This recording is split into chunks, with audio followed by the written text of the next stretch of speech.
जय श्री कृष्ण। राधे राधे। मित्रों, 20मा श्लोकमां आपणे जोयुं के भगवाने अर्जुनने वात करी के एक कर्ममां सारी रीते वर्ततो होवा छतां पण कंई पण करतो नथी, न किंचित करोति, कंई पण करतो नथी। एमना माटेना एमणे कारण पण आप्यो के कर्म फलासंगम त्यक्त्वा, कर्मना फळनी आसक्तिने छोड़ी कर्म फलासंग त्यक्त्वा पछी नित्य तृप्त निराश्रया आश्रय रहित छे, सदाने माटे तृप्त छे अने एटला माटे ए कर्ममां सारी रीते अभिप्रवृत्तः अपि कर्मणि अभिप्रवृत्तः अपि कर्ममां सारी रीते प्रवृत्त होवा छतां पण किमपि किंचित अपि न करोति सह, ते कंई पण करतो नथी। मेन मुख्य वस्तु त्रण छे। कर्मफळनो त्याग करवानी वात करी, आश्रय रहित थवानी वात करी, तमारुं कर्म छे कोईना आश्रयने कारणे न थवुं जोईए। अने त्रीजुं छे नित्य तृप्त, आत्मतृप्त थवानी। पोतानी अंदर तृप्त हशो तो तमारे बीजुं कंई नहीं लेवानी जरूर नहीं पड़े। अने हवे भगवान आ श्लोक छे ने निवृत्तिपरायण श्लोक छे गीताजीनी अंदर। आखा गीताजीमां कर्मयोगना आ श्लोक जेवो क्यांय बीजो श्लोक नथी आपेलो। यार, અહીં જે એક શબ્દ આપેલો છે સર્વ શબ્દ, એને કારણે આ શ્લોકનું બહુ મહત્વ છે। હવે ભગવાન શું કહે છે? નિરાશી યત ચિત્તાત્મા त्यक्त सर्व परिग्रह शारीरिम केवलम कर्म कुर्वन् न आपनोति किल्बिषम। निराशी एटले आशा रहित, कोई पण प्रकारनी आशा नथी तेवो। हवे एमनी पेला शब्द थाय यत चित्तात्मा, जेणे शरीर अने अंतःकरणने वशमां कर्युं छे तेवा। यत चित्तात्मा, जेमणे शरीर एटले एमनी अंदर 24 तत्व आवी जाय, एमां इंद्रियो आवी जाय, मन आवी जाय, बुद्धि आवी जाय, ए बधुं आवी जशे। केम के अहीं मात्र शरीर शब्द आपेलो छे, सूक्ष्म शरीर, स्थूल शरीर के पछी कारण शरीर एवुं नथी आप्युं। यत चित्तात्मा, जेमणे शरीर अने अंतःकरणने वशमां करेलुं छे। पछी त्यक्त सर्व परिग्रह, जेणे बधा प्रकारना संग्रहनो त्याग कर्यो छे। त्यक्त सर्व परिग्रह, परिग्रह एटले संग्रह करवो। जैन धर्ममां अपरिग्रह करीने एना जे 5 सिद्धांतो छे एमानो एक अपरिग्रह, बिनजरूरी खोटું अथवा तो વધારાનું છે ને એનો સંગ્રહ ન કરવો। હવે અહીંયા શું કહે છે? સર્વ પરિગ્રહ, त्यक्त એટલે છોડીને, સંગ્રહનો ત્યાગ કર્યો છે। જેણે સર્વ પ્રકારના બધા પ્રકારના સંગ્રહનો ત્યાગ કર્યો છે। પછી પહેલો શબ્દ, સૌથી પહેલો નિરાશી એટલે ઈચ્છા રહિત। ઈચ્છા રહિત કોણ? તો કે કર્મયોગી। હવે જો કેવો કર્મયોગી છે, ફરીથી પહેલી લીટી જોઈએ તો કે યત ચિત્તાત્મા, જેમણે શરીર અને અંતઃકરણને વશમાં કરેલું છે। त्यक्त सर्व परिग्रह, જેણે બધા પ્રકારના સંગ્રહનો ત્યાગ કર્યો છે। પછી નિરાશી, ઈચ્છા રહિત છે, જે ઈચ્છા રહિત છે તેવો જે કર્મયોગી છે તે શારીરિક કેવલમ કર્મ કુર્વન। કેવલ એટલે કેવળ, શારીરમ એટલે શરીર સંબંધી, શારીરમ એટલે શરીર સંબંધી, કર્મ કુર્વન કર્મ કરતો હોવા છતાં ન આપનોતિ કિલ્બિષમ, કિલ્બિષમ એટલે પાપને, આપનોતિ એટલે પ્રાપ્ત કરે છે પણ ન આપનોતિ પામતો નથી, પ્રાપ્ત કરતો નથી, એ પાપને પામતો નથી એમ। હવે આમાં એટલી વાતો। બીજું મિત્રો, આ છે ને નિવૃત્તિપરાયણ શ્લોક છે, જેમાં નિવૃત્તિ જાહેર કરવી, નિવૃત્ત થવું બધી બાબતમાંથી।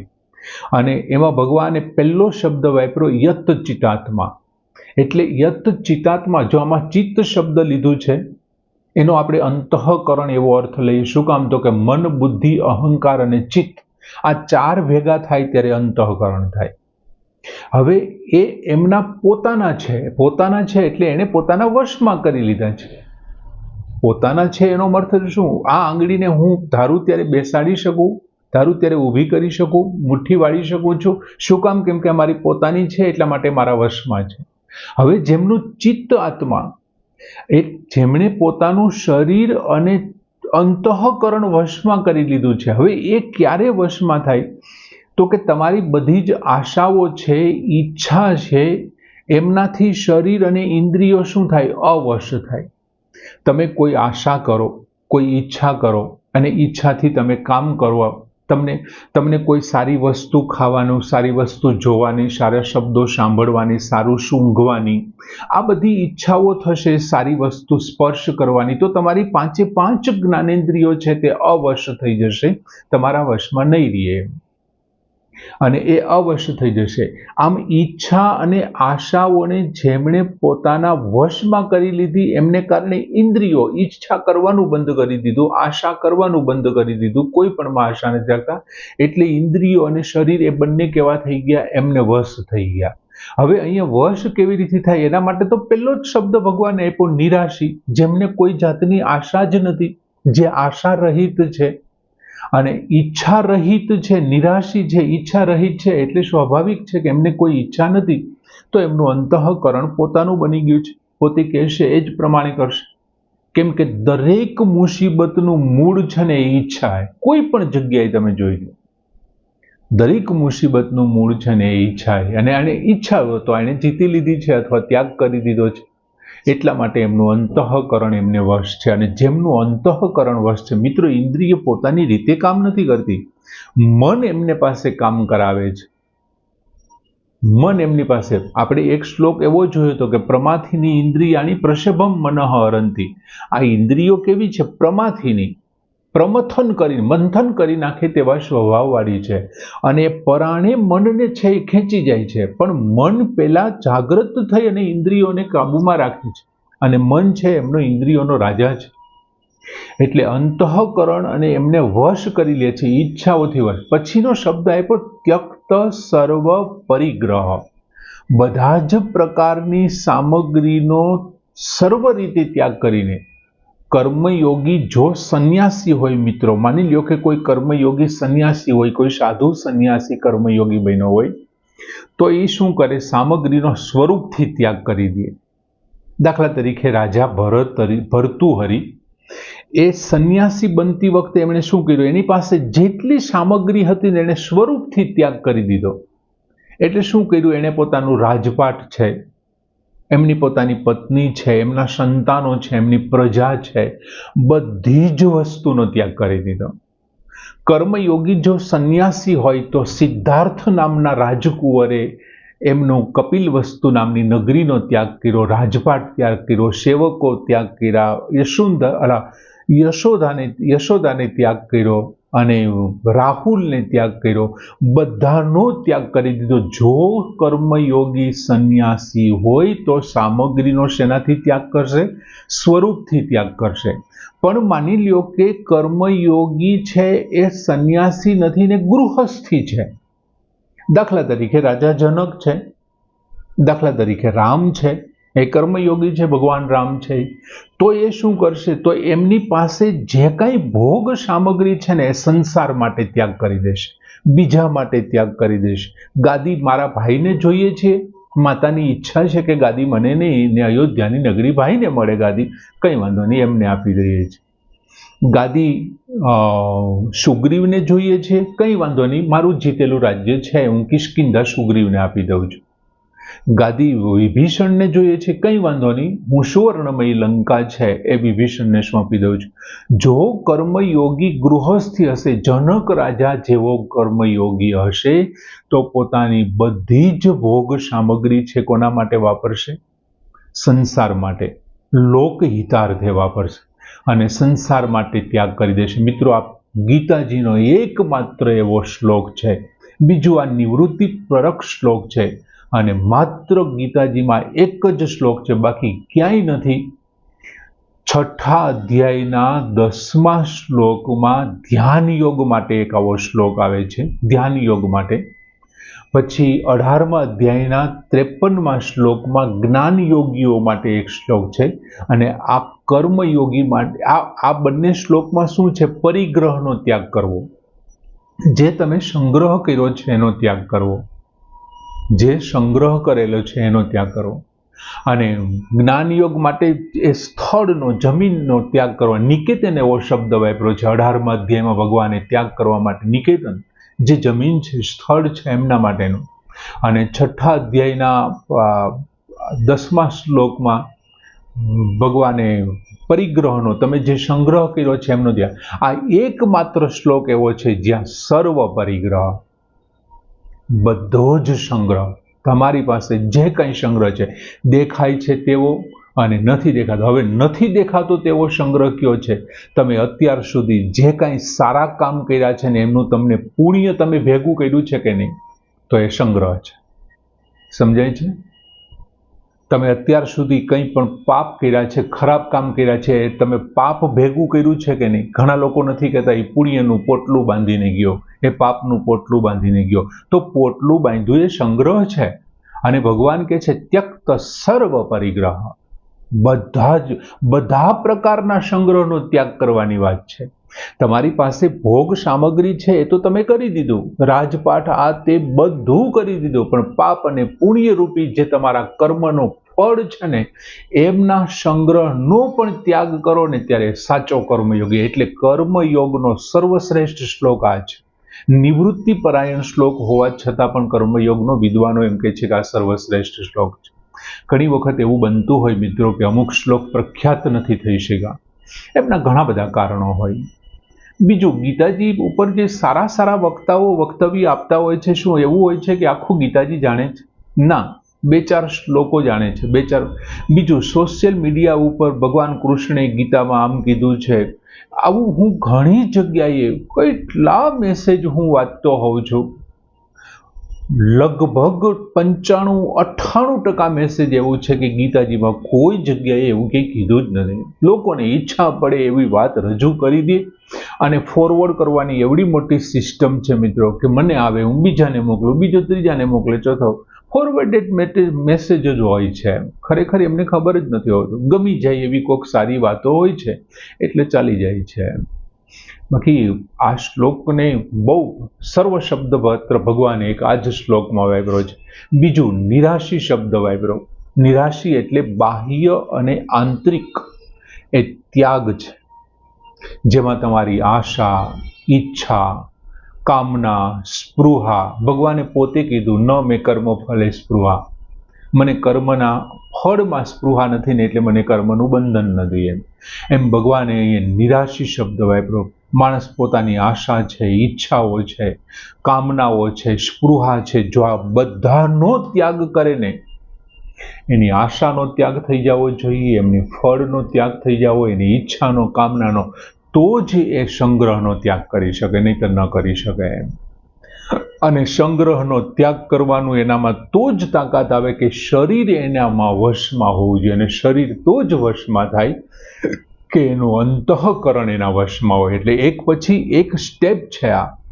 પહેલા તમે તમારું અંતઃકરણ વશમાં કરો, મન, બુદ્ધિ, અહંકાર, ચિત્ત, તમારા વિચારોને કંટ્રોલ કરો. એમનાથી તમારું શરીર કંટ્રોલ થશે અને તમારું શરીર તમારા વશમાં આવી જશે ને તો તમારે સામગ્રીની કંઈ જરૂર નથી. આ પશુ, પક્ષી, પ્રાણીઓ એ ક્યાં કંઈ ભેગું કરે છે?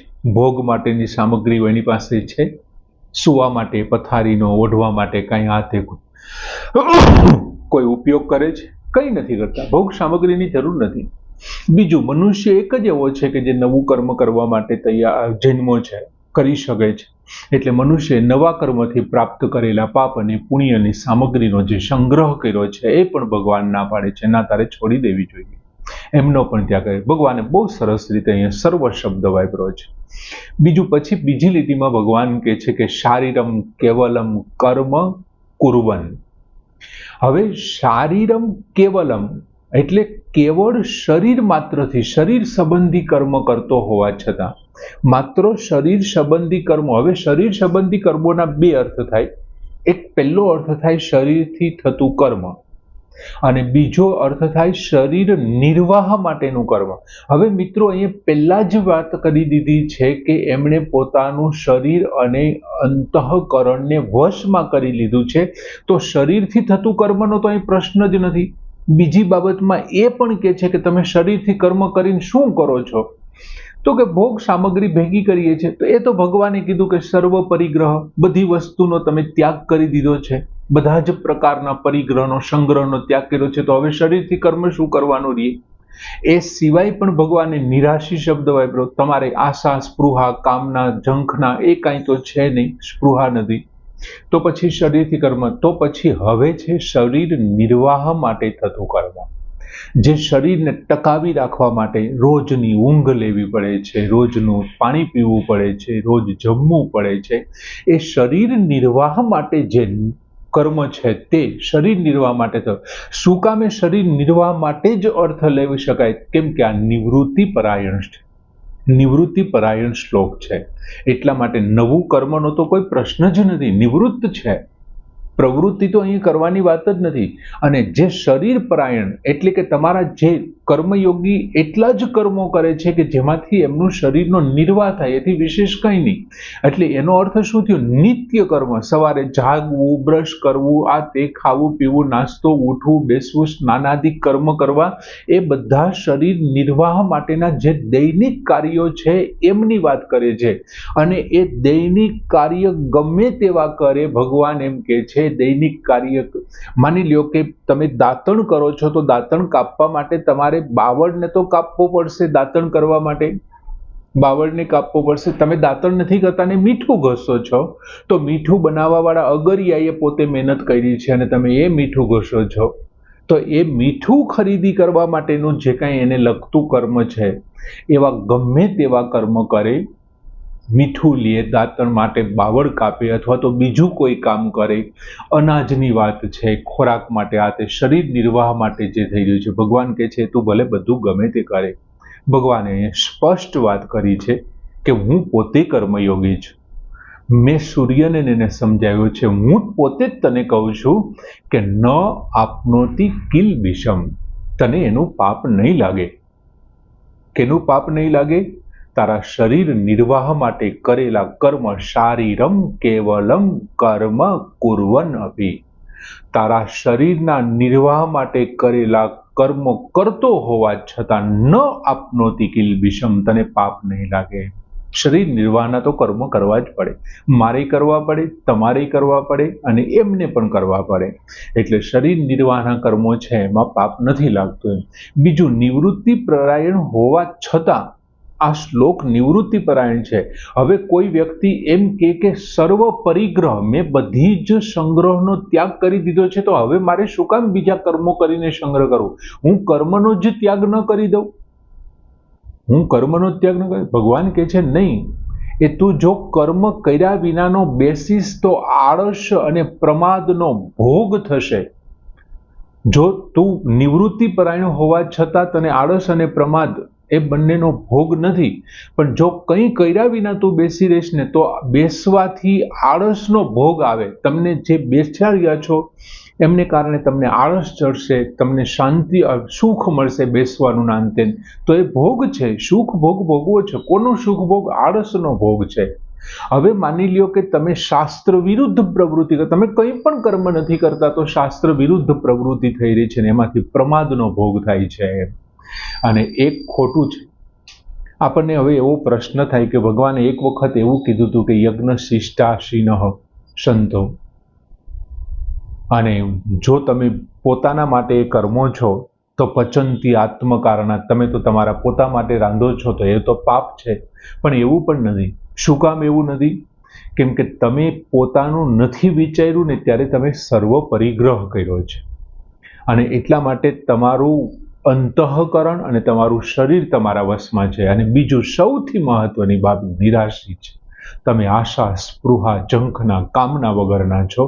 એટલા માટે આ તમે ગમે તેવું તમારા શરીર નિર્વાહ માટેનું કામ કરતા હો ને એમ છતાં ન આપનોતી કિલ વિષમ. ભગવાન પોતે અહીં છાતી ઠોકીને વાત કરે છે કે તું શારીરમ કેવલમ કર્મ કુર્વન, તું શરીર સંબંધી કર્મો કરતો હોવા છતાં ન આપનોતી કિલ વિષમ, તને પાપ નહીં લાગે. એમ બહુ સરસ મજાનો આ નિવૃત્તિ પરાયણ શ્લોક, મિત્રો આખા ગીતાજીમાં માત્ર એક જ શ્લોક એવો છે કે જે નિવૃત્તિ પરાયણમાં સર્વ શબ્દ વપરાણ, એટલે કર્મયોગીઓને માટે આ શ્રેષ્ઠ શ્લોક છે. હજી એક બીજો આવશે ગત આસક્તમ વાળો શ્લોક, એ પણ 23મો એટલે 23મો શ્લોક છે એ કર્મયોગનો સર્વશ્રેષ્ઠ શ્લોક ગણાય. પણ અહીંયા સર્વ પરિગ્રહ છે એટલે આ પણ શ્રેષ્ઠ છે. નિરાશી યત ચિતાત્મા ત્યક્ત સર્વ પરિગ્રહ શારીરમ કેવલમ કર્મ કુર્વન ન આપનોતિ કિલ વિષમ. શ્લોક અહીં પૂર્ણ કરીએ.